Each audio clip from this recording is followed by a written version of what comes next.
Jésus, que nous venons dans ta maison encore ce soir, Seigneur Jésus, afin de faire l'œuvre de ta gloire pour tout ce que tu as fait pour nous, Seigneur Jésus. Nous te remercions de nous avoir sauvés, de nous avoir éclairés de la parole de vérité. Merci de nous avoir rachetés de nos péchés, de nous avoir lavés par ton sang précieux et donné ton Esprit Saint.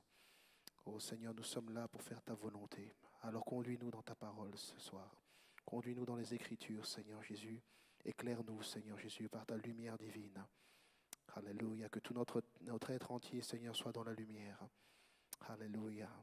Conduis-nous, Seigneur Jésus, dans toute la vérité qui nous permettra d'édifier ce monde et de témoigner de ton nom, Seigneur Jésus.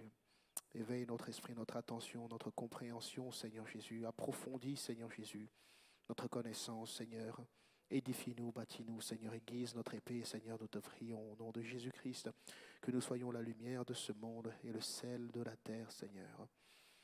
Purifie nos cœurs en cet instant, Seigneur Jésus. Lave-nous, remplis-nous du Saint-Esprit, Seigneur. Nous nous abandonnons à toi, nous te soumettons toutes choses, Seigneur, au nom puissant de Jésus-Christ. Bâtis notre assurance et notre confiance, Seigneur Jésus.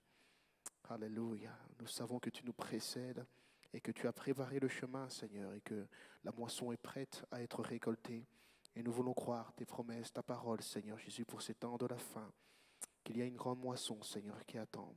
Et nous voulons aller comme tes ouvriers afin de moissonner dans ton champ. Reçois toute la gloire et la louange et l'honneur pour les vies que tu vas sauver, Seigneur, pour les âmes que tu vas encore racheter à cause de ton sang versé à la croix. Puissent ces âmes, Seigneur, venir à toi de tout leur cœur et recevoir le don du Saint-Esprit et le pardon des péchés. C'est dans le nom de Jésus-Christ que nous te prions. Amen.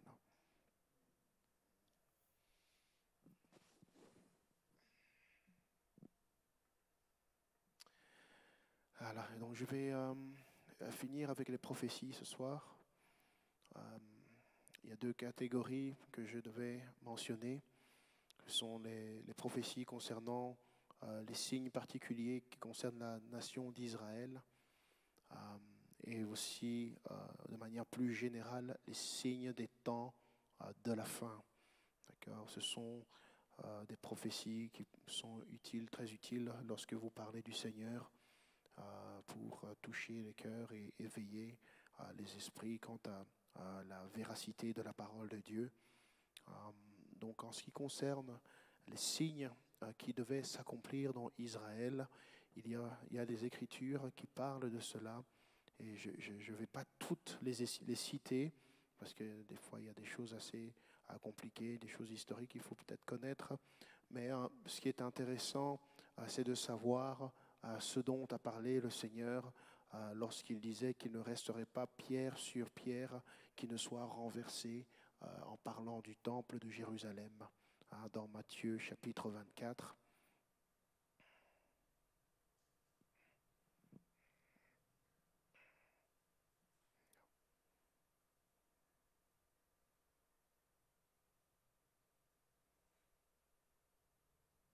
Il parlait de la destruction totale du temple. Voilà. Il dit, vous voyez, tout cela, je vous le dis en vérité, il ne restera pas ici pierre sur pierre qui ne soit renversé. Les disciples lui faisaient remarquer la beauté de la construction du temple que Hérode avait réussi à améliorer, à rendre très beau. Et le Seigneur, sans les ménager, leur dit directement que tout cela sera détruit. Et c'était une prophétie concernant la destruction, la prise de Jérusalem par les Romains. Et en l'an 70, donc après Jésus-Christ, a eu lieu cet assaut, cette prise de Jérusalem avec la destruction totale du temple dans Jérusalem. Et ça, c'était un des signes spécifiques à la nation d'Israël. Une parole de prophétie qui avait été dite et qui s'est accomplie exactement comme le Seigneur le disait. Et donc la destruction de Jérusalem, la prise de Jérusalem correspond à cette prophétie-là. Ça ne correspond pas à la fin des temps comme certaines doctrines veulent l'enseigner, que le Seigneur est revenu à ce moment-là et que maintenant nous n'avons pas à attendre à ce que le Seigneur revienne. Non, cette prophétie, ce qui s'est passé en l'an 70 avec les Romains dans Jérusalem concerne exactement ce que le Seigneur avait dit à ce moment-là. Amen. Alors,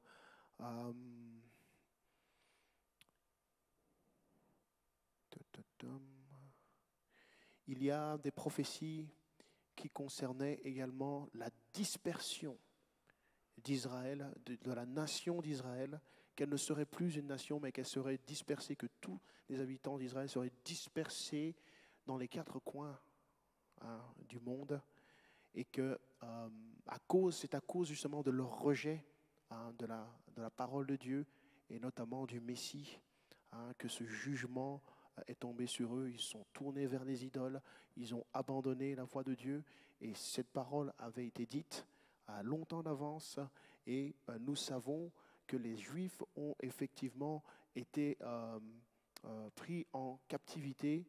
C'est arrivé d'ailleurs plusieurs fois. Mais alors ils ont été dispersés dans les quatre coins de la terre, et le territoire que Dieu leur avait donné n'était plus occupé par les Juifs.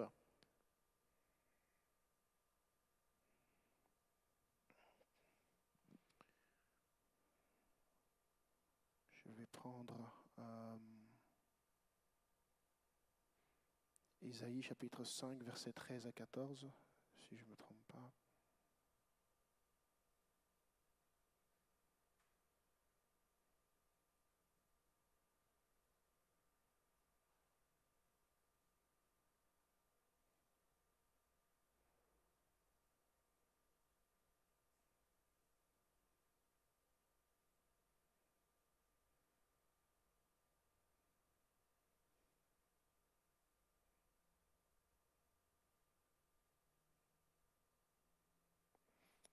On y est. C'est pourquoi mon peuple sera soudain emmené captif. Sa noblesse mourra de faim et sa multitude sera desséchée par la soif. C'est pourquoi le séjour des morts ouvre sa bouche, élargit sa gueule outre mesure. Alors descendent la magnificence et la richesse de Sion et sa foule bruyante et joyeuse. Les petits seront abattus et les grands seront humiliés, et les regards hautains seront abaissés. L'Éternel des armées sera élevé par le jugement, et le Dieu saint sera sanctifié par la justice. Des brebis paîtront comme sur leur pâturage, et des étrangers dévoreront les possessions ruinées des riches. Le territoire fut occupé notamment par les nations arabes qu'ils ont retrouvées en revenant ensuite sur le territoire, notamment après la solution finale décrétée par Hitler, qui a fait plus de 6 millions de morts de juifs. Après la Deuxième Guerre mondiale, on a eu pitié de cette nation juive, de ces juifs éparpillés partout dans les quatre coins du monde qui ont été massacrés. Et la communauté internationale, l'ONU, a voulu rétablir ce peuple sur son territoire d'origine. Et on lui a donné une portion de territoire qui restait, d'accord, sur le territoire, le continent d'où il venait. Et ça, c'était après la Deuxième Guerre mondiale, donc on est environ 1948. Après ça, 1948, Israël est rétabli et proclamé à nouveau comme étant une nation. Et ça, c'est aussi un accomplissement direct de la prophétie biblique. Que Dieu ferait en sorte que les captifs, que tous ceux qui avaient été déportés soient ramenés et qu'ils reviennent sur le territoire. Amen. On a, je pense, Ésaïe chapitre 11, versets 11 à 12.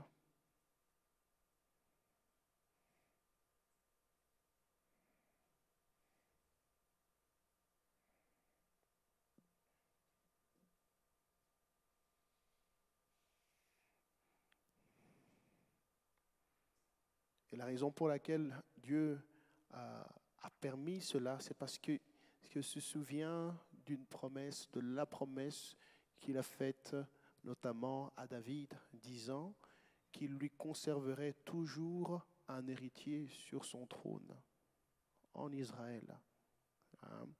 Et donc, malgré les jugements que Dieu a exécutés sur le peuple désobéissant, le Seigneur a toujours gardé un reste de ce peuple pour accomplir envers ses serviteurs qui étaient fidèles l'alliance qu'il avait conclue avec eux, toutes les promesses qu'il avait faites dans cette alliance. Amen. Donc, quand on lit Ésaïe chapitre 11, verset 11, il est dit, dans ce même temps, le Seigneur étendra une seconde fois sa main pour racheter le reste de son peuple, dispersé en Assyrie et en Égypte, à Patros et en Éthiopie, à Élam, à Shinéar et à Math, et dans les îles de la mer. Il élèvera une bannière pour les nations, il rassemblera les exilés d'Israël, et il recueillera les dispersés de Juda des 4 extrémités de la terre. Amen. Et donc cette parole, on voit son accomplissement lorsque Israël est à nouveau proclamé comme une nation, un peuple, un pays, sur une petite portion du territoire d'Israël qui était encore libre. Après, pour l'histoire, pour que vous compreniez certaines choses qui se passent aujourd'hui, lorsqu'Israël est retourné et qu'on a décrété que c'était une nation, les peuples environnants arabes n'étaient pas trop d'accord. La même guerre qu'il y avait toujours eu entre Israël et les peuples environnants a éclaté et ils ont décrété qu'ils allaient éliminer Israël. Sauf que la main de Dieu était sur eux parce que la parole avait été déjà proclamée, Israël devait être établi comme nation. Et il y a eu notamment la guerre des 6 jours dans laquelle Israël a su vaincre ses ennemis qui voulaient l'éliminer. Et d'un petit peuple, ils ont reconquis la plus grande partie des territoires qui étaient occupés par les nations arabes qui les environnaient. C'est de là que naît le problème de la Palestine. Aujourd'hui, ceux qui ignorent la vérité voient Israël comme des sionistes, comme des gens qui sont venus s'imposer là où ils n'avaient pas droit et qu'ils ont privé des gens qui étaient là de leur droit de vivre sur le territoire. Mais l'histoire ne s'est pas passée ainsi. Israël était content avec le petit morceau qu'on lui avait donné. Mais parce que ses ennemis se sont levés contre eux, ils sont le peuple de Dieu et Dieu était avec eux pour repousser leurs ennemis et Dieu leur a redonné une bonne portion du territoire qui, avant, leur appartenait. Amen. Et donc, oui.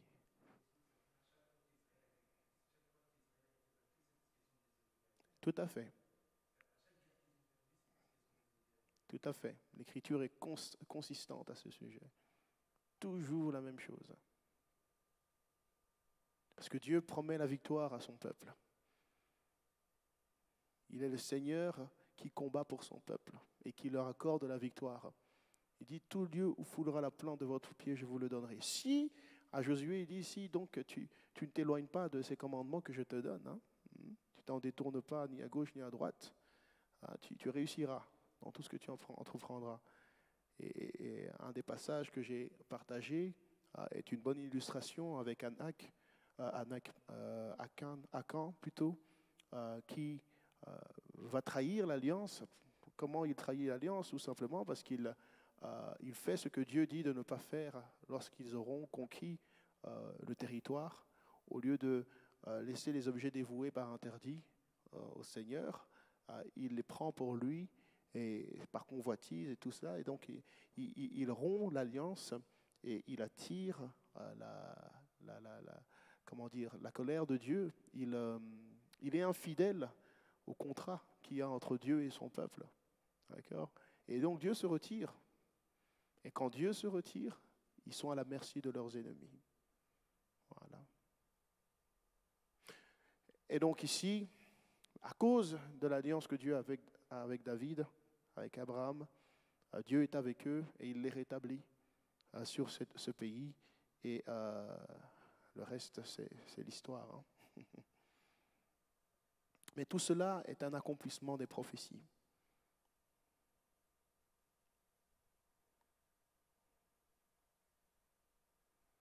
Voilà. Donc voilà pour ce qui concerne les signes précis dans Israël à l'heure actuelle, que vous pouvez citer. Il y en a d'autres, on peut aller plus précisément dans les choses. Ce n'est pas le but aujourd'hui.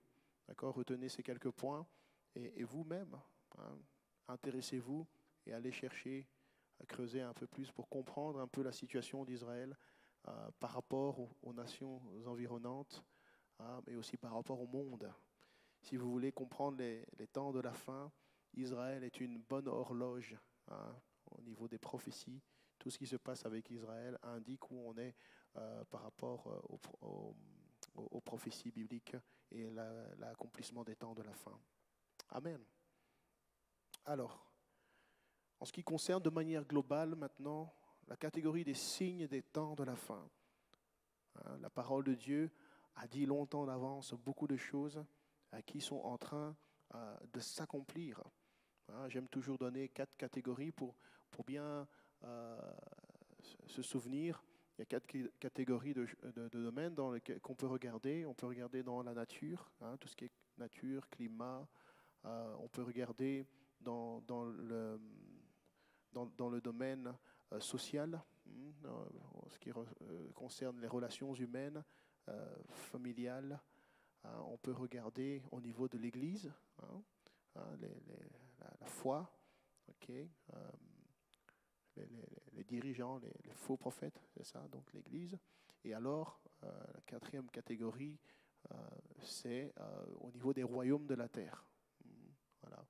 Et donc, quand vous regardez ces 4 domaines, il y a des signes qui avaient été prophétisés, des choses qui devaient se passer dans chacun de ces domaines qui avaient été prophétisés et qui se sont accomplis, s'accomplissent et s'accompliront encore davantage. De quoi j'ai parlé? Là-dedans, vous pouvez remettre la destruction de Jérusalem encore. Alors, quand on parle de l'Église, parce que les gens décrient souvent l'état déplorable de l'Église, de la foi des croyants, de la façon de vivre des croyants, des messages qui sont prêchés, des faux prophètes et tout cela. Et les gens trouvent là-dedans une pierre d'achoppement, une raison de ne plus croire, de ne pas se donner au Seigneur, de ne pas aller à l'Église, de ne pas servir Dieu comme la parole de Dieu le demande finalement, parce qu'ils disent « moi je ne veux rien avoir à faire avec cela ». Et c'est à nous de faire comprendre au monde que cela est un signe de l'accomplissement des temps de la fin, que Jésus-Christ revient. Et tout cela, Jésus nous avait déjà mis en garde à ce sujet-là. Et que quand Jésus nous a mis en garde par rapport à ces choses, il ne nous a pas dit d'arrêter d'aller à l'église, d'arrêter d'être l'église, d'arrêter de servir, d'arrêter de prier, d'arrêter de faire quoi que ce soit que dit la Bible. Non, il nous a dit de persévérer jusqu'à la fin, d'accord? De garder la foi. Il vient et il espère trouver encore la foi quand il reviendra, d'accord? Il a dit, je bâtirai mon église, d'accord? Et les portes du séjour des morts ne prévaudront point contre elle. Donc la véritable église, elle restera debout. La véritable église, elle restera brillante, lumineuse, elle restera pure, elle est sainte. Et Dieu a sa véritable église, ses véritables serviteurs. Et tout le reste qui va à l'opposé est un témoignage et une preuve de la véracité des paroles que Christ a prononcées. Et cela nous encourage à croire davantage au Seigneur, à nous attacher davantage à lui et à toutes ses promesses, parce que ça veut dire que tout le reste s'accomplira également en son temps. Amen. Et donc, en ce qui concerne les faux prophètes, les faux docteurs, les faux apôtres, nous avons une multitude d'écritures à ce sujet. On peut parler de 2 Pierre, chapitre 2, versets 1 à 3. On peut... Donc 2 Pierre, chapitre 2, versets 1 à 3, verset 10, versets 13 à 14 aussi. On peut lire cela, ouais. Ok, tu peux mettre versets 1 à 3.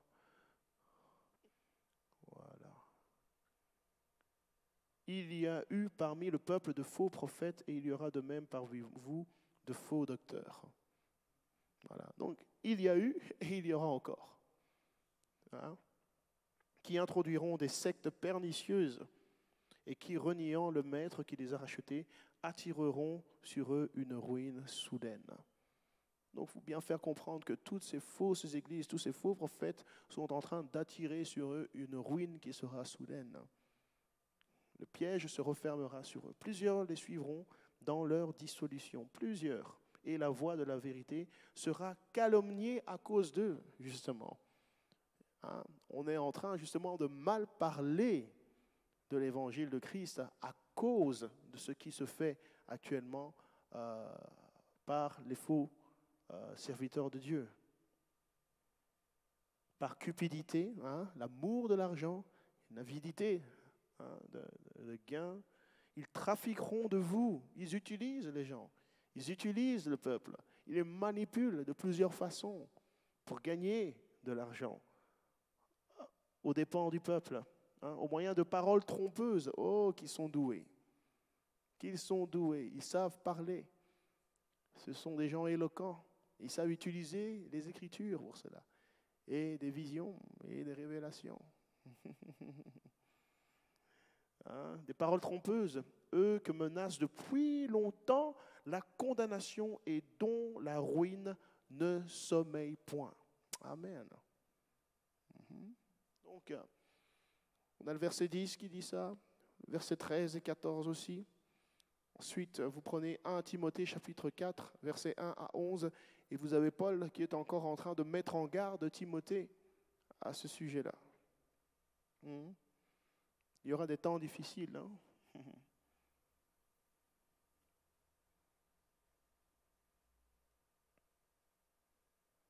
Donc, nous ne sommes pas surpris que ces choses arrivent.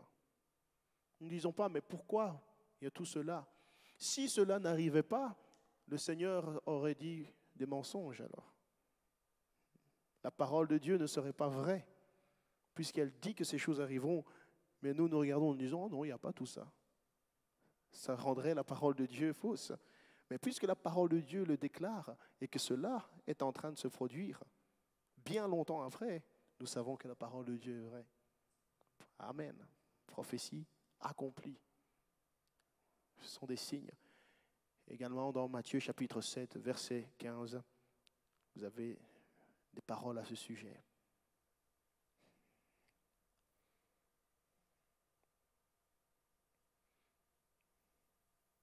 En ce qui concerne tout ce qui est climat, hein, que aujourd'hui les autorités utilisent comme moyen de manipuler le peuple, hein, pour obtenir du peuple une mise en accord par rapport aux plans et aux projets qu'ils ont pour le monde.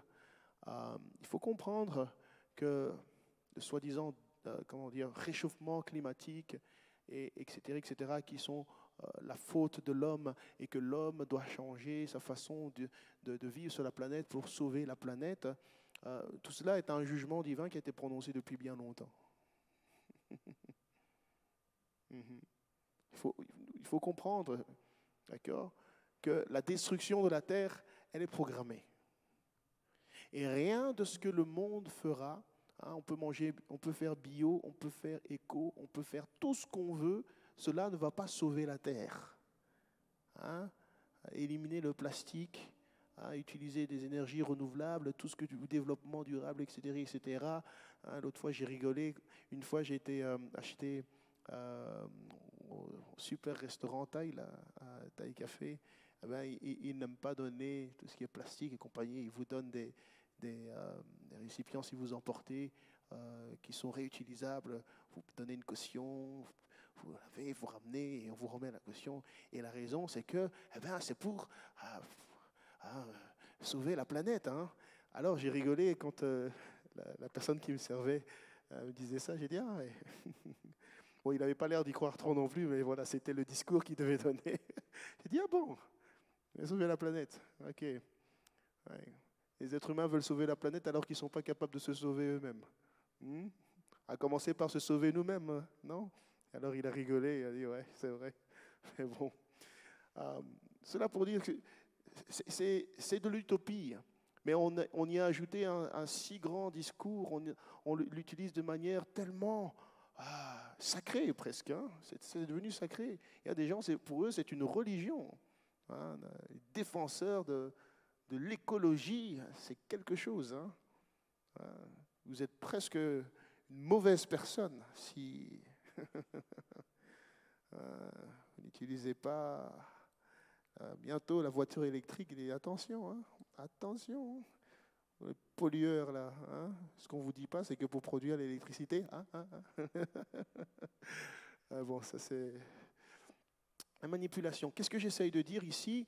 La destruction, la dégradation de la planète, elle est programmée à cause du péché. C'est un jugement divin. Hein. Depuis le temps d'Adam, où le péché est entré dans le monde, il a dit la terre est maudite. Ouais. Elle ne va pas aller en s'améliorant, elle va aller en se dégradant. D'accord?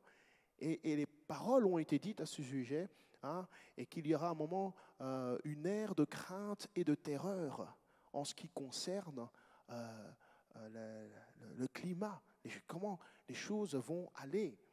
Luc 21, 25 à 26 nous dit quelque chose là-dessus?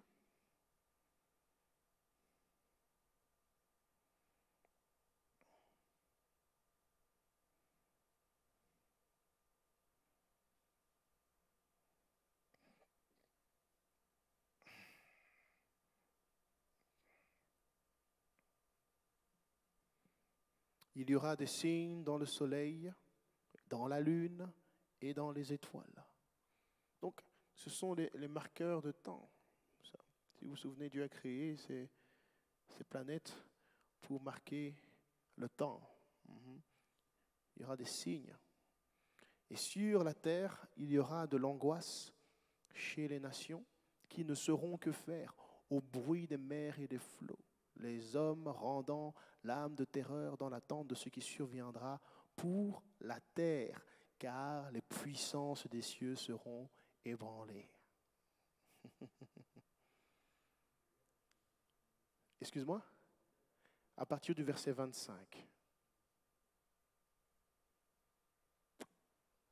Et donc, cette portion de verset que je viens de lire, hein, elle est en train de s'accomplir et ça va aller de grandissant en grandissant. Ça ne va pas s'améliorer. Et si vous suivez l'évolution des affaires, du climat partout dans le monde, vous voyez que c'est de catastrophe en catastrophe. D'accord? Des fois, quand vous regardez ce qui se passe en Australie, vous dites, oh là là,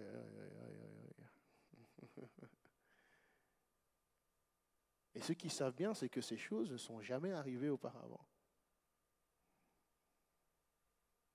Après, l'homme est tellement incrédule qu'il essaye toujours de trouver une explication logique. Hein? Mais ils ignorent que Dieu a déjà parlé par rapport à cela. Et cela va aller de croissance en croissance. C'est l'accomplissement de la parole de Dieu concernant les temps de la fin. Romains chapitre 8, 22.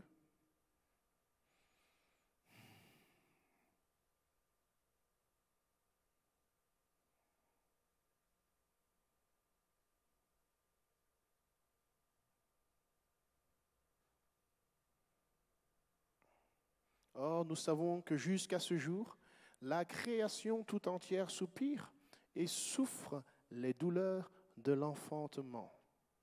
Amen.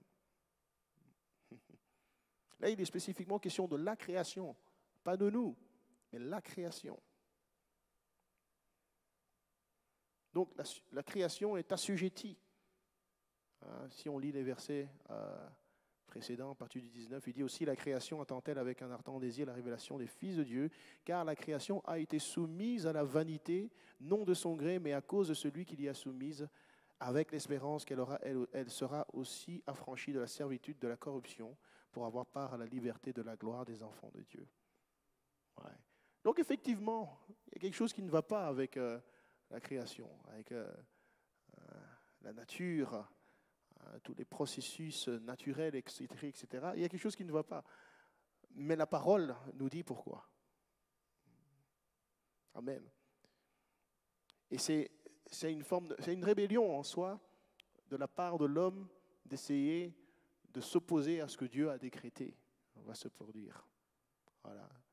Tous ces activistes, ils disent on va sauver la terre, on va sauver la terre. Ils s'opposent à la parole décrétée de Dieu. Ouais. Nous ne voulons pas détruire la terre, nous ne voulons pas faire n'importe quoi, d'accord?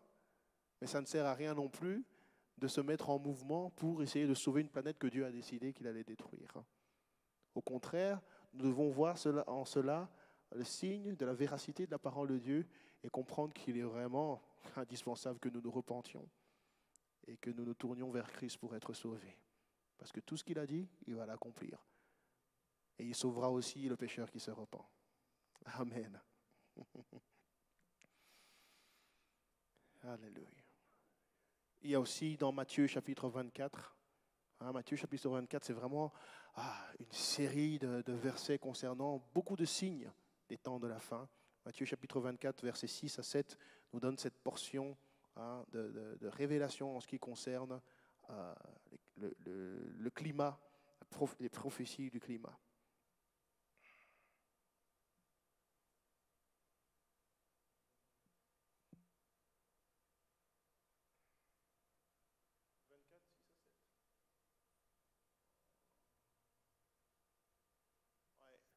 Quand il est question des famines et des tremblements de terre, c'est cette portion-là. Alors, on peut rester là parce qu'il y a justement l'autre catégorie de prophétie des temps de la fin, c'est concernant les royaumes de la terre. D'accord? Et là, qu'est-ce qu'on a? Une nation s'élèvera contre une nation. Un royaume contre un royaume, et il y aura en divers lieux des famines et des tremblements de terre. Est-ce qu'on n'a pas ce tableau qui est réuni déjà maintenant? Et les gens vous diront, oh mais ça arrive depuis toujours, mais jamais aussi fréquemment comme maintenant. Et à chaque époque où ça s'est accompli, c'est un rappel pour cette génération-là, pour cette époque-là, que Dieu a dit, et voici la chose s'accomplit, repentez-vous. Amen. Les gens des fois disent, oh mais ça s'est toujours passé, alors ça n'a rien à voir avec la parole de Dieu. Au contraire, la parole de Dieu, elle fait écho dans toutes les générations. Il n'a pas besoin de parler plusieurs fois. Il dit une seule fois la chose. 2 fois on l'entend, dit la Bible. Et cette puissance, elle vient de Dieu. Amen. Donc à chaque fois que nous voyons des choses qui se répètent et qui sont écrites dans la parole de Dieu, nous devons comprendre que Dieu nous rappelle le temps est proche. Parce que le temps de la fin, si vous voulez, a commencé, l'horloge a commencé à tourner à partir du moment où Christ est mort et ressuscité d'entre les morts, où il a tout accompli. C'est là que le tic-tac a commencé pour arriver à la fin. D'accord? Et donc, depuis tout ce temps-là, depuis 1000 ans-là, il y a des choses que Dieu avait dit qui allaient se produire, qui se sont produites, et qui se répètent, et qui se répètent, et qui se répètent. Elle nous indique que nous arrivons à la fin. Amen.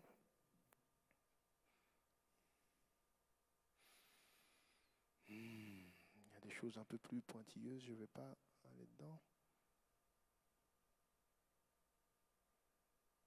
Des règlements climatiques, on a encore Matthieu chapitre 24, verset 29, Luc 21, verset 11 et verset 25.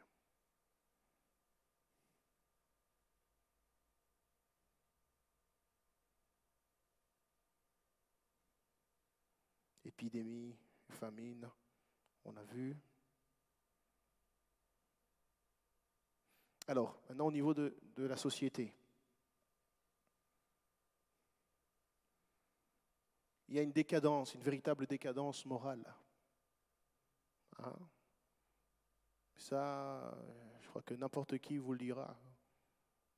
Croyants, athées, musulmans, juifs, chrétiens, aveugles, voyants, enfin tout le monde. Tout le monde. Il y a une décadence morale. Et cela aussi a été prophétisé dans la parole de Dieu. Longtemps d'avance. Les gens ne connaissent plus les valeurs. Oui. Non pas qu'avant, dans les autres époques, il n'y avait pas des gens sans moralité, mais ce n'était pas aussi présent comme aujourd'hui. Et ce n'était pas une normalité. Aujourd'hui, c'est une normalité. Le monde est déboussolé. Ce qui n'est pas bien est devenu normal. Ce qui n'est pas logique est devenu logique. Oui, dis-moi.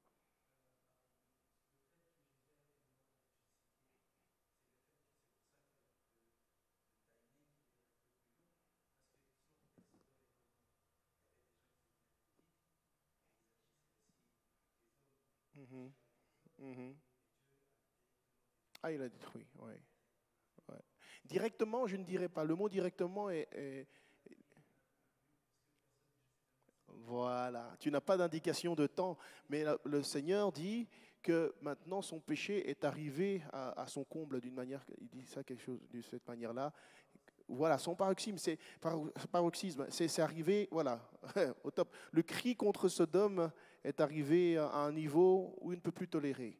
Donc Dieu attend, il a attendu, on ne sait pas combien de temps, mais Dieu a été patient. C'est comme dans les temps de Noé, hein, la Bible dit qu'il en sera de même. Hein. Quand Dieu a dit à Noé, construis une arche, je vais détruire la terre, entre ce moment-là et le moment où l'arche a été construite, il y a au moins 120 ans. Hein.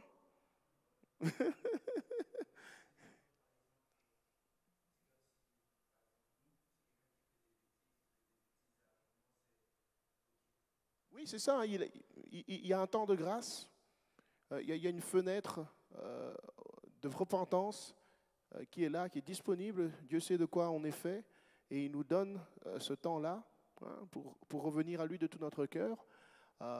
Mais voilà, il est lent à la colère, riche en bonté, mais il est un Dieu de justice et de jugement également. Et il va rétablir ce qui est droit et ce qui est juste. Donc ça ne va pas être interminable. Voilà. Donc, des fois, oui, quand on lit les passages où Dieu exécute le jugement, boum, boum, boum, dites-vous toujours qu'il est lent à la colère et riche en bonté. Donc, il a attendu. Il a attendu. Ouais, direct, recta. Non, non, non, non, non. Non, c'est arrivé à un niveau où c'était plus tenable. Et quand Dieu dit ça, c'est que ça a duré longtemps. Voilà, parce qu'il est très patient. Voilà, amen. Amen. Il est lent à la colère, riche en bonté, je vais te le donner. Alléluia. C'est des bonnes questions, ça. Merci, Seigneur.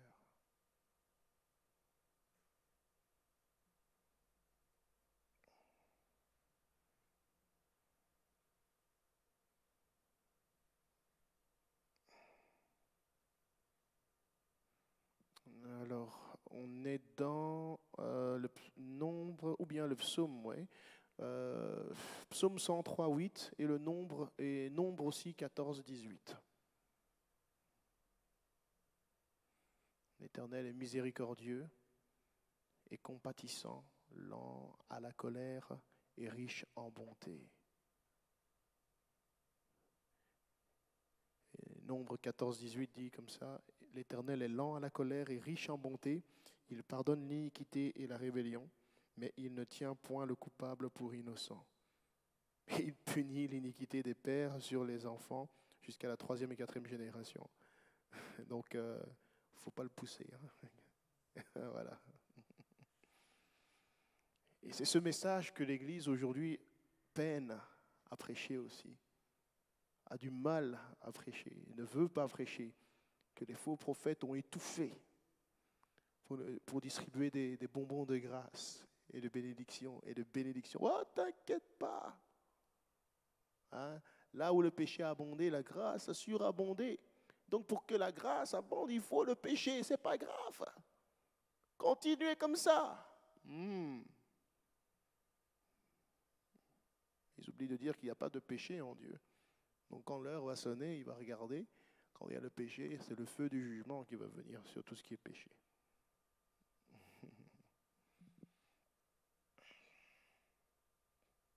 La grâce, elle est là et elle est efficace pour le cœur qui est repentant hein, et qui veut se débarrasser des conséquences du péché et qui ne sait pas le faire lui-même.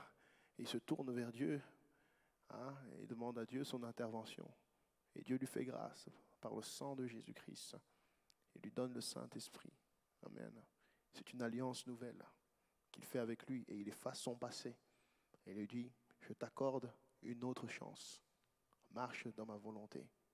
Amen. Ça, c'est le véritable évangile. Amen. C'est pas, oh, je saute dans la boue, c'est pas grave. Le sang de Jésus est là. Allez, on va prendre une petite douche. Hein? Allez, à la semaine prochaine. Et hop, je reviens dans la boue. Ça, c'est pas des brebis qui font ça, c'est des cochons. Les brebis, quand elles tombent dans la boue, elles bêlent, elles pleurent, elles ne sont pas contentes. Amen. Alors, décadence morale, j'étais à la décadence morale. Oh, on a ça que ce soit dans Ésaïe chapitre 50, verset 20, ou dans Matthieu chapitre 24 encore, comme je vous ai dit, hein, toutes ces 4 catégories sont comprises là-dedans. Chapitre 24, versets 12 à 14, et versets 37 à 38 aussi. On a Luc 17, 28 à 30.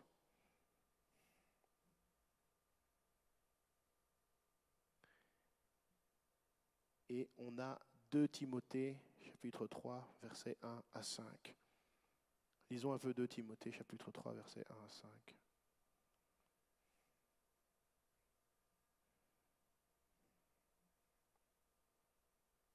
Sache que dans les derniers jours, il y aura des temps difficiles, car les hommes seront égoïstes,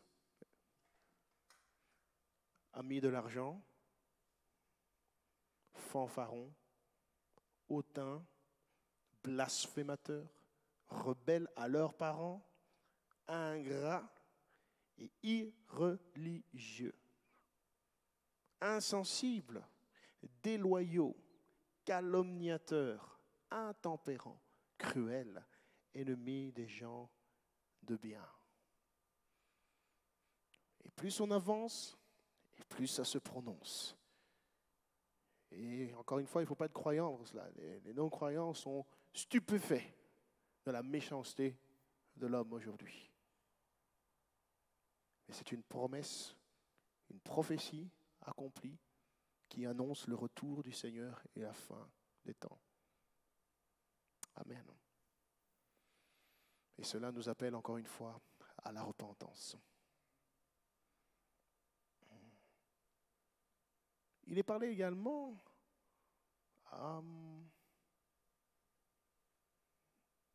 du progrès de la connaissance scientifique.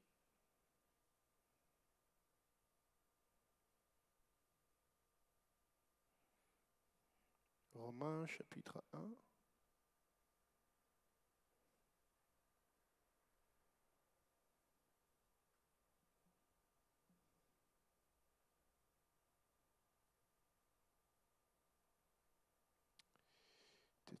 Où est-ce que je suis, moi? Non, qu'est-ce que j'ai dit? Ouais.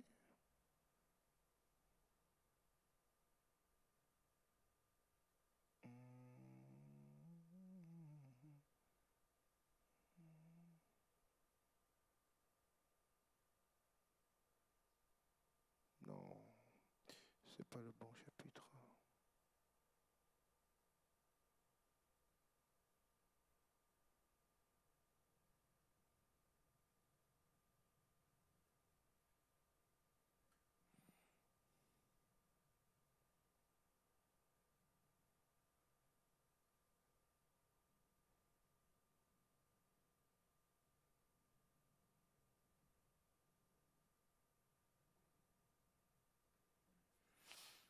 Non, attendez que je trouve le bon passage.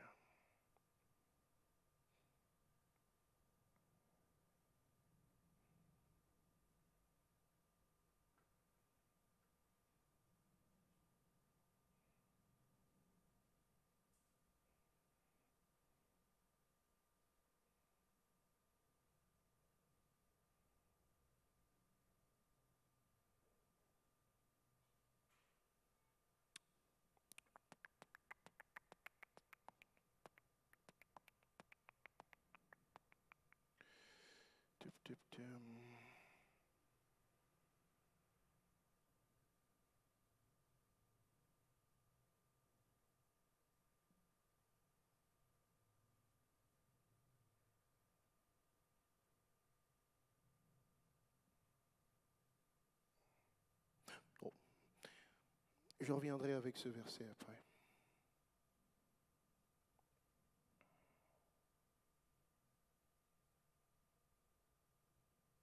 Alors, en ce qui concerne toujours les nations de la terre, il y a cette recherche constante de la paix, à établir la paix dans le monde.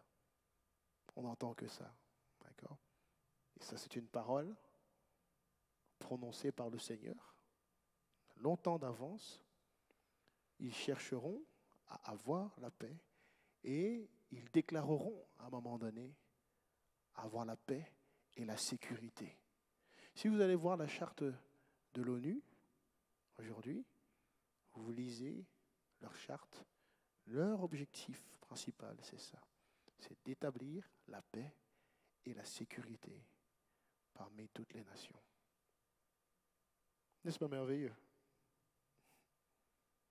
Je me demande s'ils savent qu'on avait parlé d'eux avant.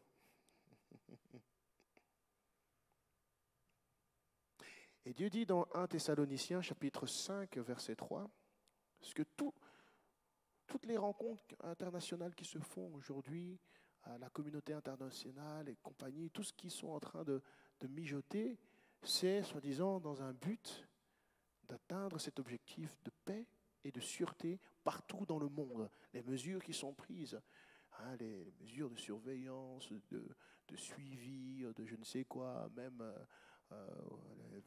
vaccination, les gens doivent avoir un passeport et puis une carte d'identité, non, biométrique, enfin, tout est fait pour garantir la paix et la sécurité dans le monde entier.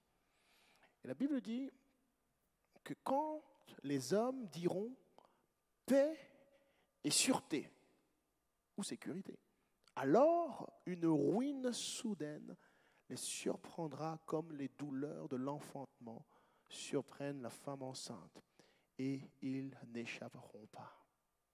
Donc ça, ce n'est qu'un mirage pour le moment. Ce qui est en train de se passer parmi les nations. On essaye d'établir de l'ordre et de la sécurité partout.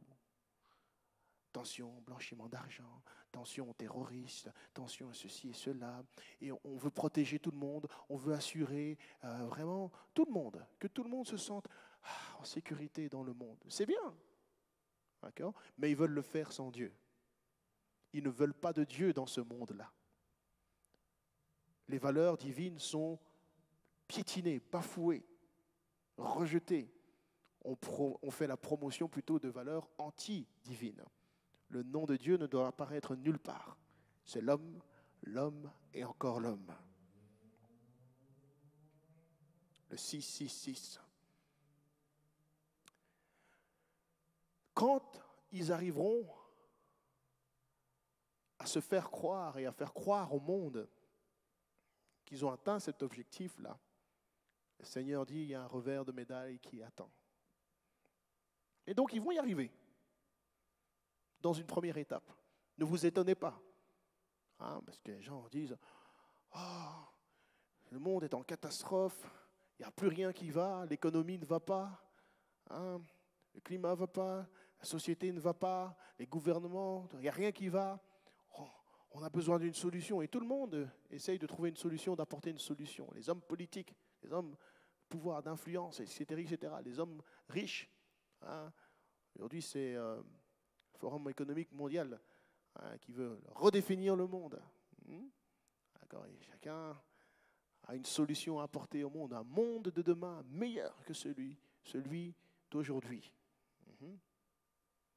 Et ce qui va se passer, c'est que les propositions vont être tellement belles et alléchantes, on va avoir l'impression qu'on arrive à quelque chose. Et beaucoup de gens vont être trompés par cela. Ils vont dire, mais non, vous voyez bien, les choses vont aller mieux. Celui-là, il a quelque chose de bon à nous apporter. On n'a pas besoin de Jésus-Christ. Vous racontez des histoires avec votre Jésus, là. Seulement Jésus va nous donner la paix. Mais non, vous voyez bien, notamment, certainement cet antichrist qui vient déguisé en ange de lumière, apporte des choses concrètes. des prodiges, des miracles devant les gens pour apporter une solution aux problèmes, à tous les problèmes de la terre. Et les gens vont y croire.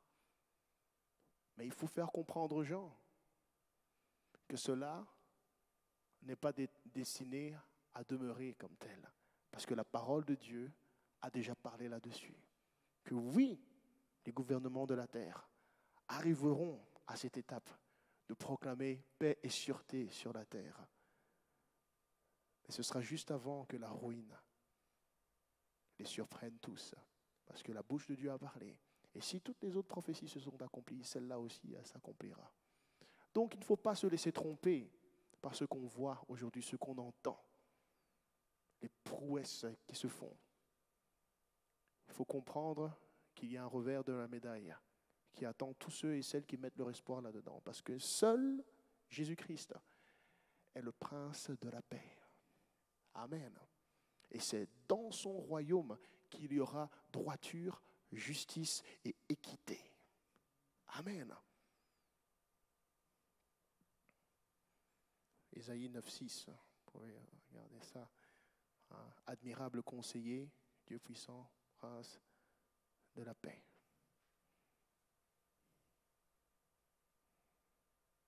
Et Ésaïe 11, du verset 1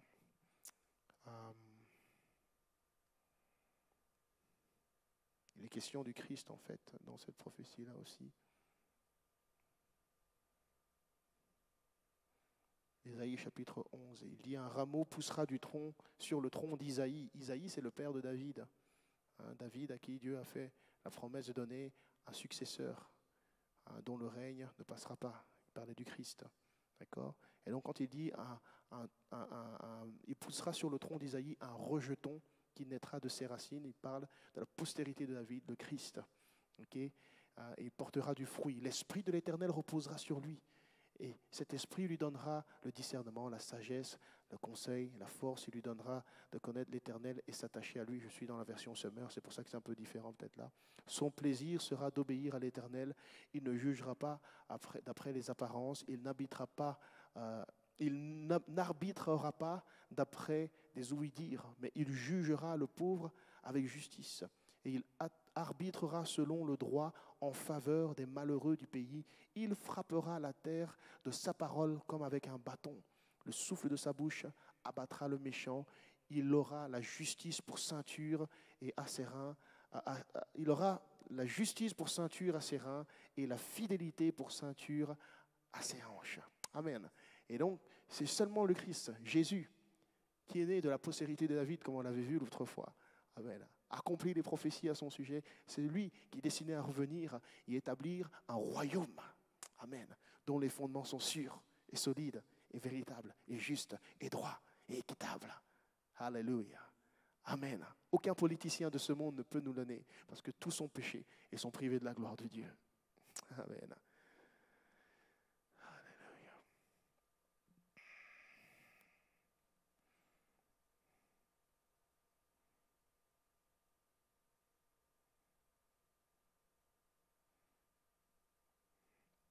Et enfin,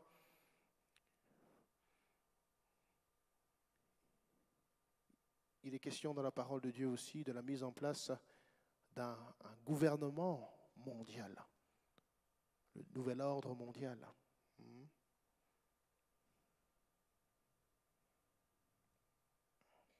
C'est une prophétie aussi qui s'accomplit sous nos yeux.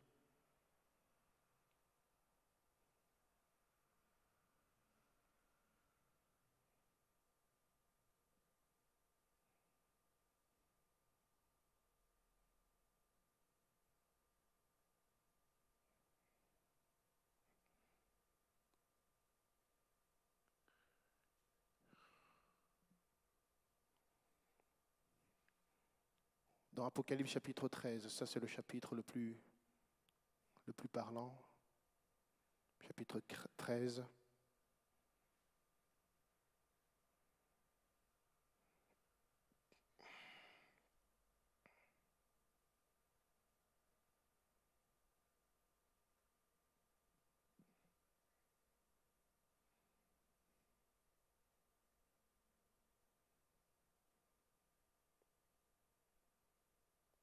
Vous vous souvenez de la même vision dans Daniel chapitre 7 concernant les royaumes de la terre?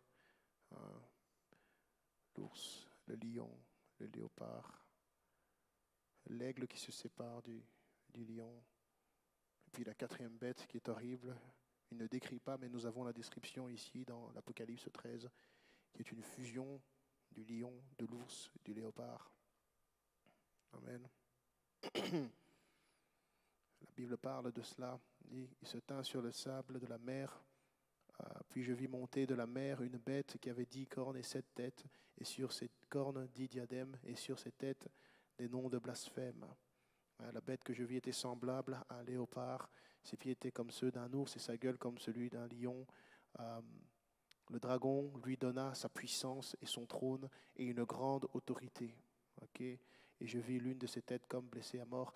Donc, lorsque vous continuez, vous comprenez ici qu'il y a un royaume constitué de tous les royaumes puissants de la terre qui va se former et qui va dominer et diriger le monde, avec à sa tête l'Antichrist lui-même. Il est question de l'Antichrist à partir du verset 11. Puis je vis monter de la terre une autre bête qui avait 2 cornes semblables à celles d'un agneau et qui parlait comme un dragon. Elle exerçait toute l'autorité de la première bête en sa présence et elle faisait que la terre et ses habitants adoraient la première bête dont la blessure mortelle avait été guérie. Elle opérait des grands prodiges, même jusqu'à faire descendre du feu du ciel à la vue des hommes. Et elle séduisait les habitants de la terre par les prodiges qui lui étaient donnés d'opérer en présence de la bête, en disant aux habitants de la terre de faire une image à la bête qui avait la blessure de l'épée et qui vivait. Donc ça, c'est ce qui se passera dans le monde dans le temps de la fin. Il y aura un gouvernement qui va diriger ce monde. C'est ce qu'on est en train de se voir se produire. J'ai enseigné beaucoup là-dessus l'autre fois, lorsqu'on a eu le séminaire sur les temps de la fin. Je vais parler en détail, mais c'est important de savoir expliquer cela de manière simple aux gens qui voient quand même venir un gouvernement mondial, un nouvel ordre mondial, leur expliquer que cela a déjà été prophétisé dans la parole de Dieu et que c'est un accomplissement de ce que Dieu a déclaré allait se passer avant que le Seigneur lui-même ne revienne à détruire les royaumes de la terre pour établir le sien. Amen.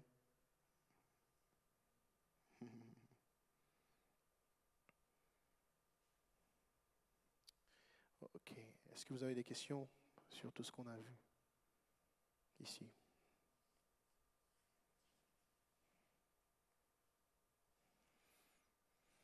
Non? Ok. Et donc aujourd'hui, c'est le dernier jour avant notre première évangélisation ensemble avec la nouvelle équipe constituée. Tout d'abord, est-ce que vous avez des questions qui vous passent par la tête? Si vous devez... Comment aborder une personne, hein?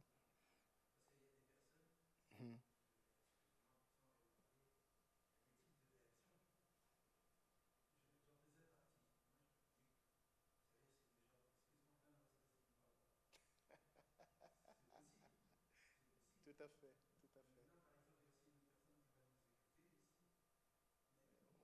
On commence où?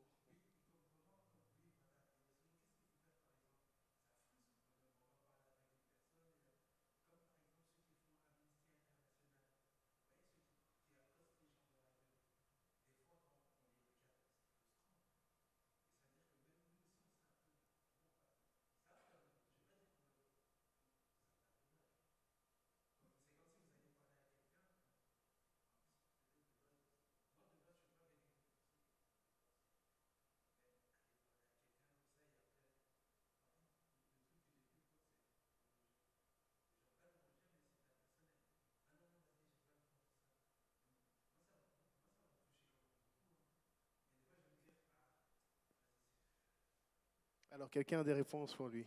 On a parlé de tout ça au début, hein.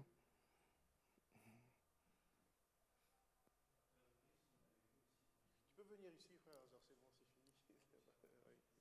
Oui.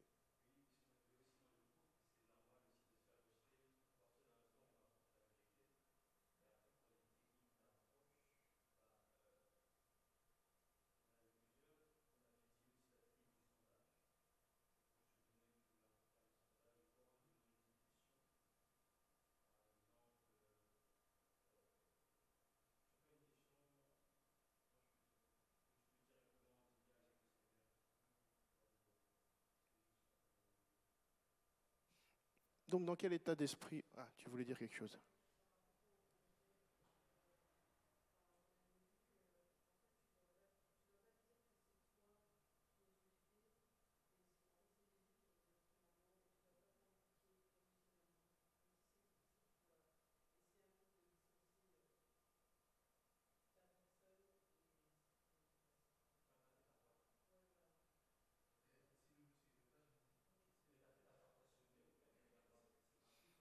Si, qu'est-ce que Jésus a dit à ce sujet, à ses disciples, quand vous allez dans une ville, hein, ou bien dans une maison, et on ne vous reçoit pas, qu'est-ce qu'on doit faire? Comment? Il n'a peut-être pas dit ça comme ça, ouais. Ah, voilà, voilà. Hein, et leur dire, voilà. Et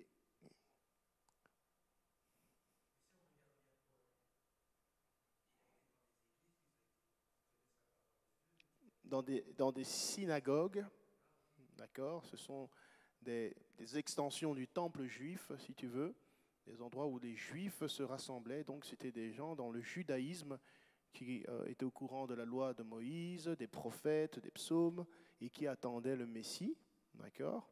Donc ces gens-là étaient plus enclins à, à comprendre de quoi parlait Paul, et néanmoins, effectivement, tous ne l'ont pas reçu, accepté. Et quand Paul voyait qu'on ne l'écoutait pas, on acceptait, qu'est-ce qu'il faisait?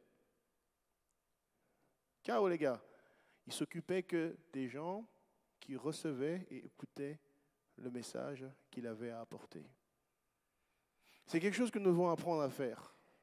D'accord? Ce n'est pas notre business. Ce n'est pas notre gagne-pain.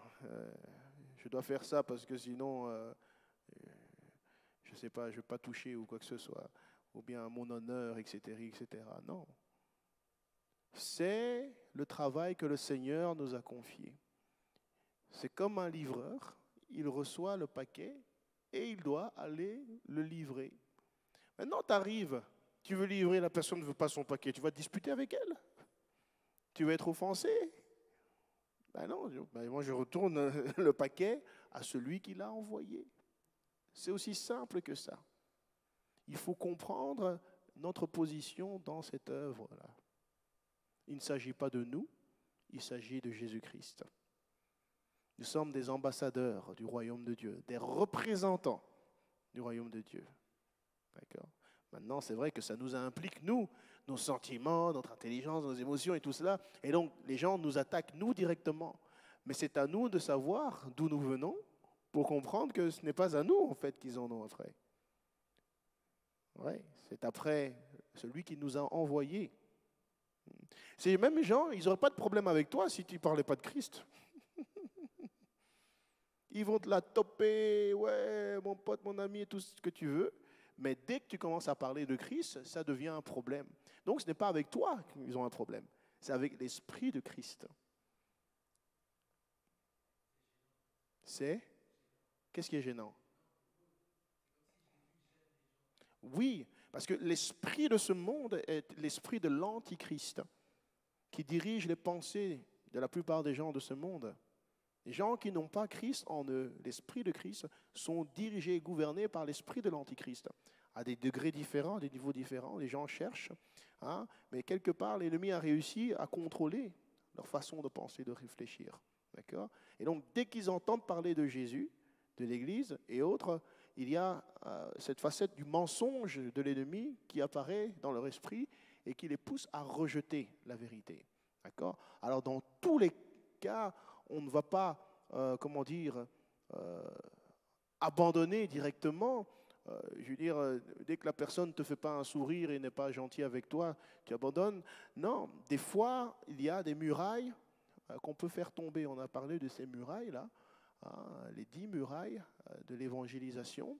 Il y a des états d'âme, il y a des fausses conceptions, des barrières qu'on peut faire tomber sous l'inspiration de l'esprit, avec une parole qu'on va faire sortir. Des fois, un simple « comment ça va ?» déjà. Ouais. Il il y a des paroles que tu peux sortir qui vont adoucir un cœur et qui vont amener une personne, ok, à prêter une oreille. Et puis il va prêter la deuxième oreille. Mhm. Et puis tu vas faire ton bonhomme de chemin avec l'aide du Seigneur. Et après, il faut laisser les choses entre les mains de Dieu, là où, jusqu'aux limites auxquelles tu peux arriver, quoi. Voilà. Mais le Seigneur dit, ne vous étonnez pas qu'ils vous rejettent. Ils m'ont rejeté moi avant vous. Oui. Celui qui veut être accepté par le monde, ah, bon, ce n'est pas Jésus qu'il va présenter alors. Non. Mais si tu veux vraiment faire l'œuvre de Jésus-Christ, alors tu dois accepter et t'attendre à être rejeté. Et ça fait partie de la croix que nous portons pour suivre Jésus-Christ. Donc c'est un travail à faire en prière aussi, de préparation, de revêtir l'armure de Christ, voilà, et demander le Saint-Esprit voilà, pour nous conduire dans toutes choses, dans chaque situation. Mais c'est vrai que c'est dans l'expérience qu'on apprend, hein. Il n'y a rien à faire. On peut donner autant de théories qu'on veut, c'est sur le terrain que ça devient concret. Là, tu sens le feu, tu sens les coups et tout ça. Mais le Saint-Esprit est là. D'accord? Et on grandit comme ça. Amen.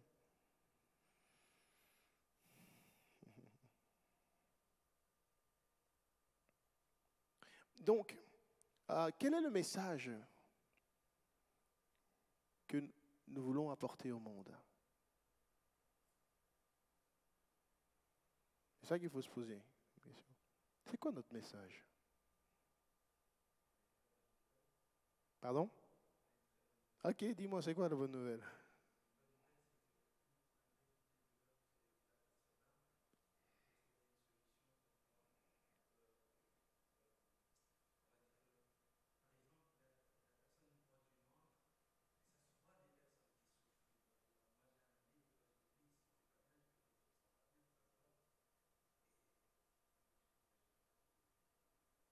Ok.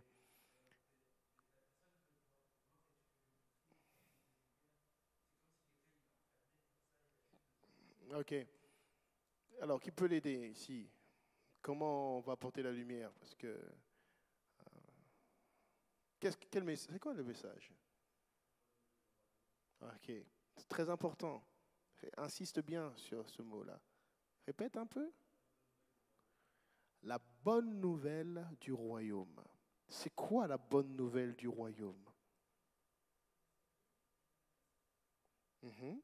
Et comment ça?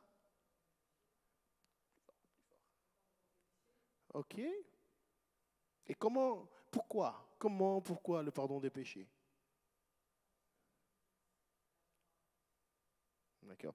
Essayez de vous mettre en situation, d'accord? Vous avez un message à apporter aux gens. Qu'est-ce que vous allez leur dire? J'ai une bonne nouvelle pour toi. Et ensuite?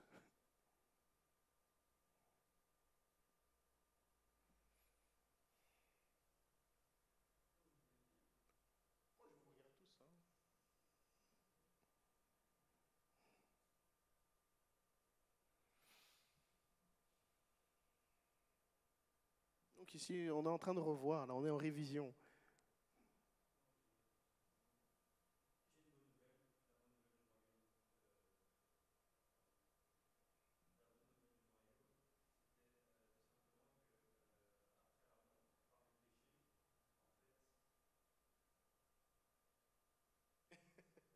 Allez, vous êtes une équipe, hein? Donc,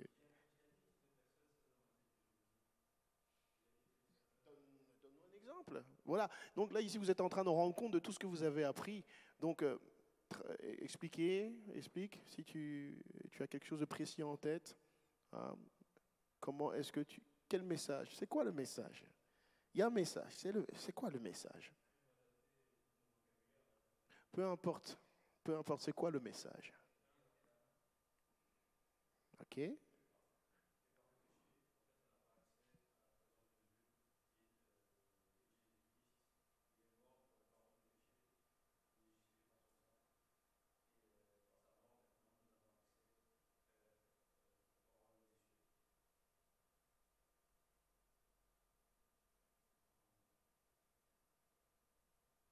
autre chose?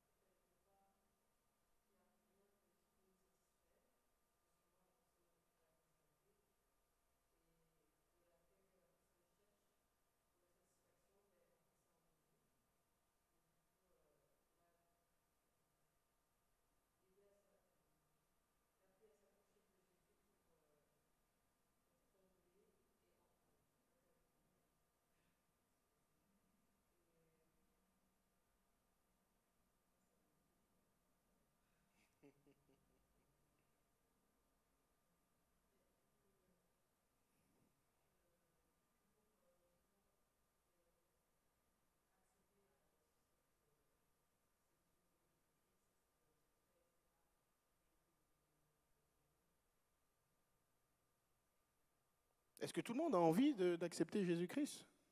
Ah, ok. Vous avez pensé un peu. Ils commençaient par quoi, les apôtres? Ils disaient quoi, les disciples? Qu'est-ce qu'ils disaient? Jésus leur a dit de dire quoi?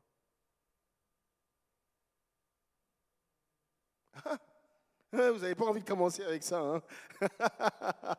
Je le sens, ça. Vous n'avez pas envie de commencer avec ça.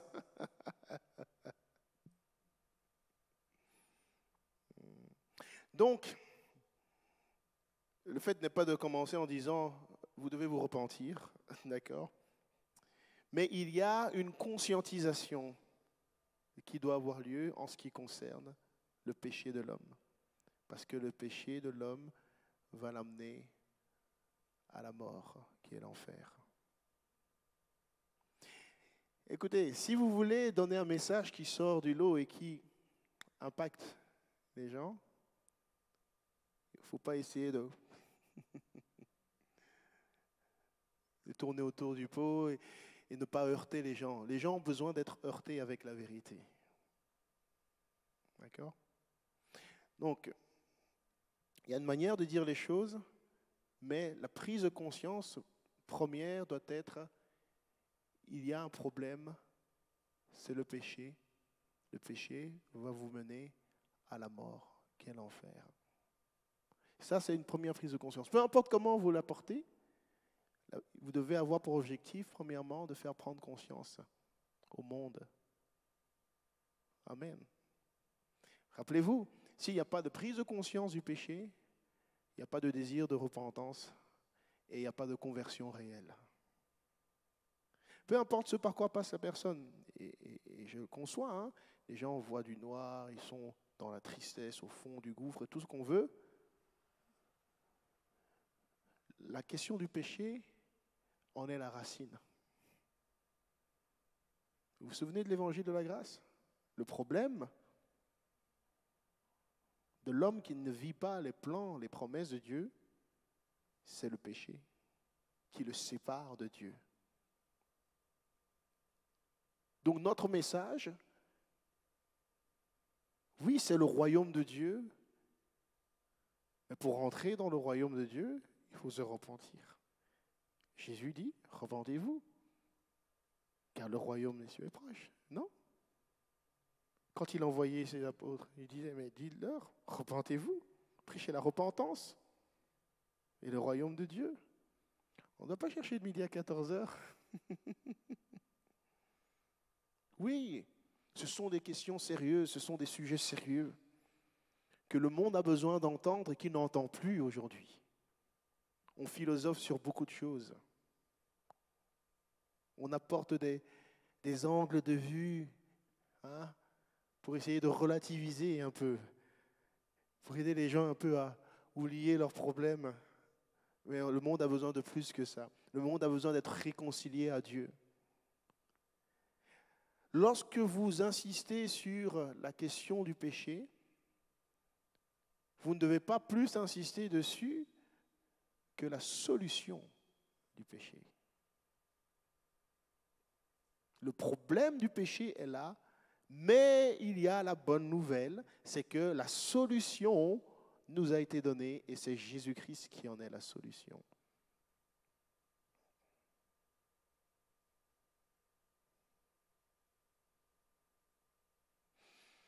Amen. Donc, on pourrait même commencer la conversation par « Croyez-vous en Dieu ?» Et peu importe la réponse de la personne, la question du péché peut être abordée. Parce que bon nombre de gens ont du mal à y croire parce qu'ils ne voient pas Dieu dans leur vie. Et ils ne comprennent pas pourquoi ils ne voient pas Dieu dans leur vie. Ils ne comprennent pas le pourquoi de la séparation. Et vous avez la parole de révélation à ce sujet. Amen. Ça peut être un sondage, comme on l'a vu. Vous voulez poser des questions aux gens en ce qui concerne leur croyance du paradis. Pensez-vous que tout le monde ira au paradis? On a vu cette façon d'aborder les choses. Et c'est là qu'on a les différents cas de figure. Oui, tout le monde ira, certainement moi, ou bien moi, j'y ai pas droit. Et peu importe la réponse, vous vous souvenez dans la conversation dirigée, on amène les gens à prendre conscience qu'ils sont quoi? Pécheurs. Parce qu'ils ont failli à la loi de Dieu. Tout cela pour présenter quoi? La solution. Comment? La repentance, oui, mais la solution, celui qui amène la repentance à son efficacité, c'est le Seigneur Jésus-Christ, qui par son sacrifice à la croix a payé pour nos fautes. Et il joue le rôle d'un avocat. On utilise souvent la similitude de la cour de justice avec l'accusé, le coupable et son avocat qui est là pour intercéder en sa faveur. Et Jésus est celui qui intercède en notre faveur à cause de notre péché.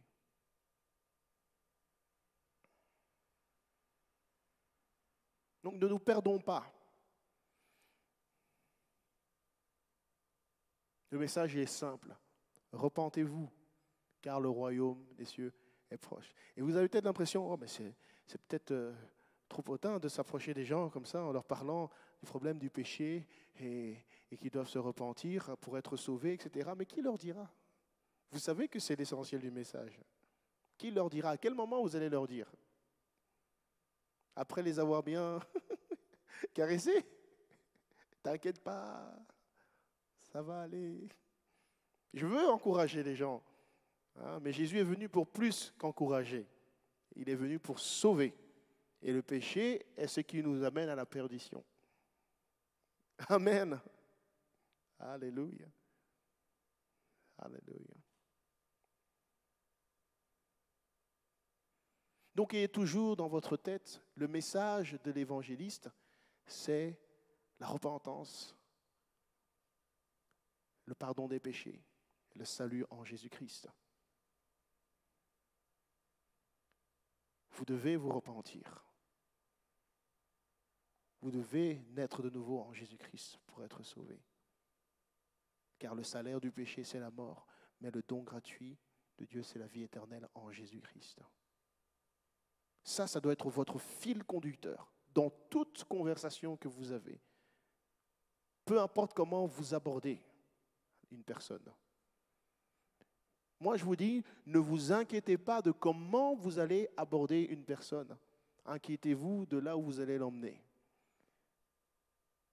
Parce que l'amorce, c'est le Saint-Esprit qui va vous le donner. Si vous apprenez à écouter la voix de l'Esprit, vous n'aurez pas toujours la même façon d'approcher les gens.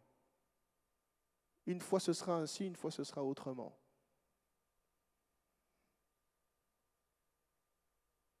Donc, je vous ai donné des exemples, des façons de commencer une conversation, mais comprenez que ce n'est pas les seules façons qui existent. D'accord?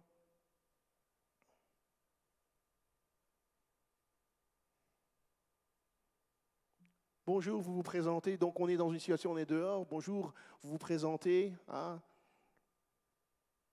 Demandez comment ça va. Est-ce que vous avez 5 minutes? J'aimerais partager avec vous un message. Je suis serviteur, servant de Dieu. J'ai des questions à vous poser concernant la foi, concernant le paradis. ou peu importe, mais n'oubliez pas le fil conducteur. Ça, c'est ce qui est le plus important.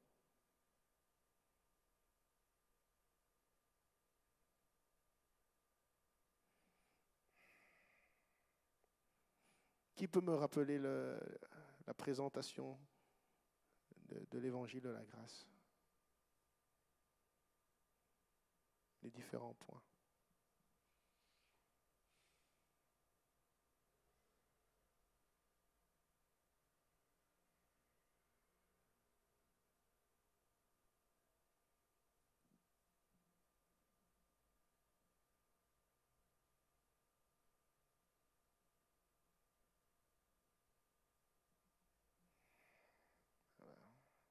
Allô?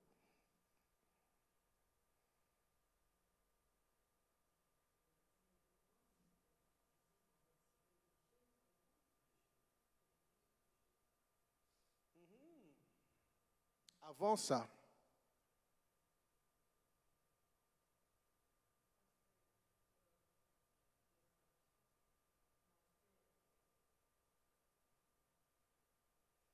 il y a un Dieu qui vous aime, un Dieu qui a créé le monde et l'univers, qui vous a créé et qui a un plan pour votre vie.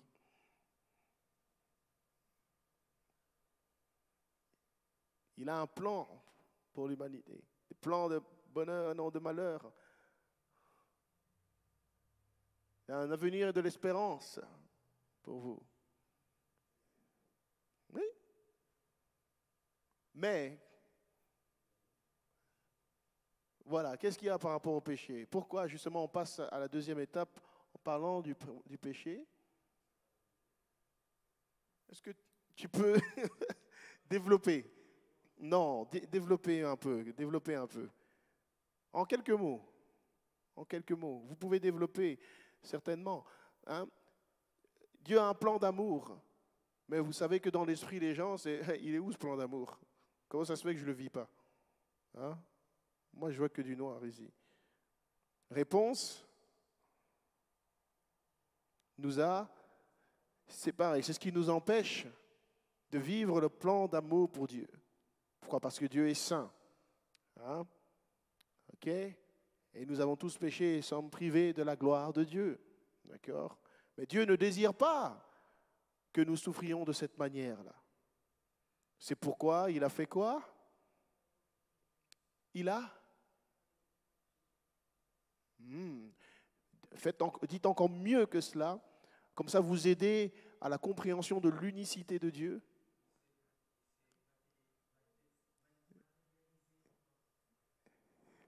Oui, hein? Il s'est manifesté.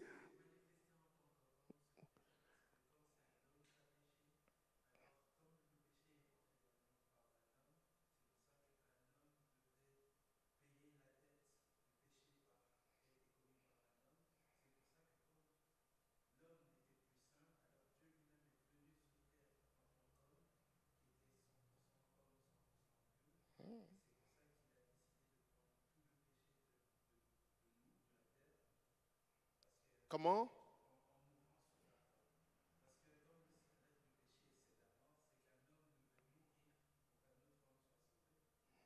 Okay. Oui, oui, c'est très bien.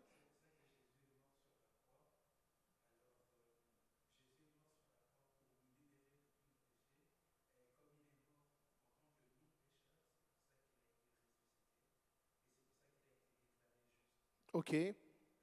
Et comment maintenant, comment on fait pour s'associer à ça? Comment ça se passe?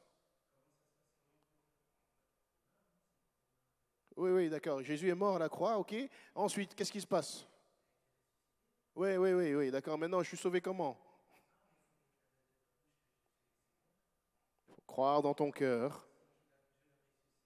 Ouais, il faut croire dans son cœur et confesser, accepter Jésus-Christ, d'accord? Et être rempli de l'Esprit Saint. Oui, c'est le Saint-Esprit qui fait de nous une nouvelle création. Amen. OK. Soyez précis dans ce que vous dites. D'accord? Donc on a un résumé Ça ne viendra pas aussi vite. Il y aura sûrement des choses qui vont s'imbriquer dans la conversation. Ça va dans tous les sens, mais ne perdez pas le fil. C'est ça, au fait.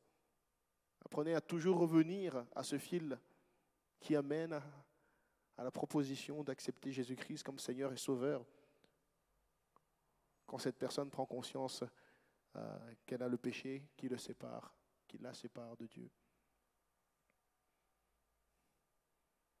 Je vais vous laisser avec toutes ces choses à réviser. Amen. Donc exercez-vous au maximum et surtout préparez-vous dans la prière. D'accord? Et allons avec la force que donne le Seigneur, avec la sagesse et l'intelligence que donne le Seigneur, la direction du Saint-Esprit. D'accord? Et le Seigneur s'occupera du reste. D'accord? Ça, il ne faut pas s'inquiéter. Et alors après, il y a l'expérience qui vient, petit à petit. D'accord?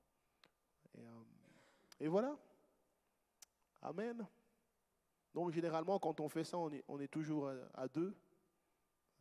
Quand on sort évangéliser, on est à deux au moins. S'il y a une troisième personne, tant mieux. Et donc, chacun son tour. Hein, donc, on abordera une personne. La deuxième personne prie dans son cœur, intercède. En même temps, qu'elle suit la conversation. Ne laissez pas votre frère ou votre sœur dans le blanc, dans le vide. Si elle ne sait plus répondre quoi que ce soit, certainement que le Seigneur va vous inspirer d'une parole, vous aurez une réponse à donner pour rediriger les choses un peu dans la bonne direction. Voilà. Et soyez simple, soyez humble. Amen. N'essayez pas d'impressionner.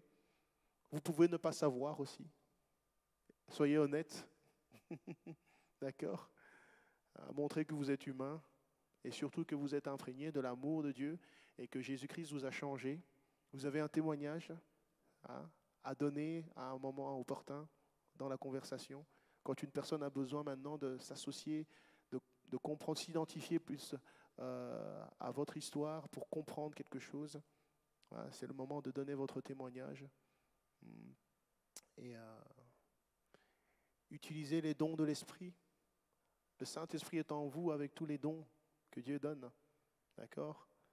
Il y a des paroles de connaissance qui viennent. Le Saint-Esprit vous parle pour une parole prophétique, une parole de l'Écriture. Vous sentez quelque chose par rapport à la personne. Ne soyez pas juste focalisé, je dois dire ça, je dois dire ça. Le Saint-Esprit peut vous utiliser pour parler spécifiquement à la vie d'une personne. Et des fois, il y a des conditions physiques de maladie et tout cela. Le Seigneur veut vous diriger à prier pour une personne, en lui proposant la prière. Et vous priez spécifiquement pour le problème de santé. Et le Seigneur fait un miracle sur place. Tu l'as expérimenté. Amen. Alléluia. Ça, c'est le réveil qui a commencé. Amen. Et cela peut arriver n'importe où, vous savez. Donc, ayez la foi en Christ. Ayez la foi dans son nom.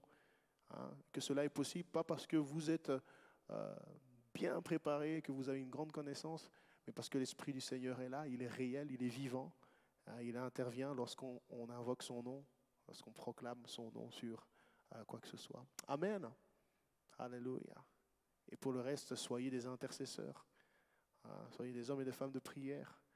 Marchez dans une dévotion spirituelle totale. Soyez remplis de l'Esprit. Sanctifiez-vous. Alléluia. Amen. La sanctification est indispensable dans ce travail de l'évangélisation. Amen. On ne peut pas décrier le péché dans lequel on vit. Alléluia. Amen. Et le Seigneur est avec nous et il nous donnera la victoire et nous prions pour des âmes qui vont venir dans le royaume de Dieu. Alléluia. Amen. On va remercier le Seigneur. Amen. De notre cœur pour tous ces temps d'enseignement que nous avons eu, pour tout l'investissement qui a été fait, pour le temps que vous avez consacré. Il n'est pas en vain. Demandons au Seigneur de tout sceller maintenant par son esprit, par sa parole et de nous conduire dans la victoire, dans la moisson. Au nom de Jésus, élevons nos voix. Seigneur Jésus. Merci, merci de tout cœur, Seigneur, pour tous ces temps de formation, Seigneur, tous ces temps d'enseignement, tous ces temps d'investissement dans nos vies, dans nos cœurs, dans nos pensées, Seigneur Jésus. Nous nous savons imparfaits, Seigneur Jésus, incomplets sans toi. Mais avec toi, toutes choses sont possibles, Seigneur. C'est pour cela que nous demandons que tu viennes compléter toutes choses maintenant. Que tu viennes, Seigneur Jésus, asseoir toutes ces vérités en nous, Seigneur, que tu les graves dans nos cœurs. Que tu nous donnes la liberté, Seigneur, de parler de toutes ces choses, Seigneur, la capacité de les maîtriser, Seigneur, de les présenter librement, Seigneur, et clairement, Seigneur, au monde autour de nous qui a besoin d'entendre la vérité pour être sauvé. Seigneur, nous te prions de nous libérer de toute forme de timidité ou de peur spirituelle, Seigneur, mais de nous donner une ferme conviction, une assurance, Seigneur, de nous animer du feu, de la flamme, Seigneur Jésus, en ce qui concerne le salut pour les âmes, Seigneur. Éveille-nous, Seigneur Jésus, quant à l'urgence, Seigneur Jésus, pour une âme d'être sauvée, afin, Seigneur, que nous ayons droit au but, Seigneur, que nous leur disions la vérité, Seigneur, avec amour, mais avec fermeté, Seigneur, avec douceur, Seigneur Jésus, et conviction, Seigneur, Père éternel, que des chaînes se brisent, oh, que des jougs soient brisés, cassés, Seigneur, et des fardeaux ôtés des épaules, que des maladies soient surnaturellement guéries, que des esprits impurs quittent des vies, Seigneur, qu'il y ait de la liberté, Seigneur, qui rentre dans les vies qui reçoivent ton évangile. Oh, ton royaume, c'est celui-là que nous représentons, Seigneur. C'est un royaume puissant, un royaume de lumière, un royaume de vérité, un royaume dont le règne ne sera jamais ébranlé, Seigneur Jésus. Assure-nous, Seigneur, la victoire partout où nous allons. Que tout lieu où foule la plante de notre pied, Seigneur, tu nous le donnes, Seigneur. Qu'aucun homme fort ne puisse nous résister, Seigneur. Qu'aucune domination spirituelle, aucune autorité, aucune puissance, aucune principauté spirituelle du territoire ne puisse tenir tête, Seigneur, face à ton peuple, Seigneur Jésus. Garde-nous dans la sanctification. Garde-nous dans l'obéissance de ta parole. Remplis-nous de l'Esprit Saint. Pardonne nos péchés, Seigneur. Lave-nous, Seigneur. Au nom de Jésus-Christ, fais ta volonté, Seigneur, que ton nom soit glorifié et remplis ta maison d'hommes et de femmes rachetés par ton sang, lavés dans l'eau du baptême en ton nom et remplis du Saint-Esprit et attendant ton retour à jamais, au nom puissant de Jésus-Christ. Alléluia, amen. Est-ce qu'on peut acclamer le Seigneur? Alléluia, merci Seigneur. Merci Seigneur. Merci Seigneur. Alléluia.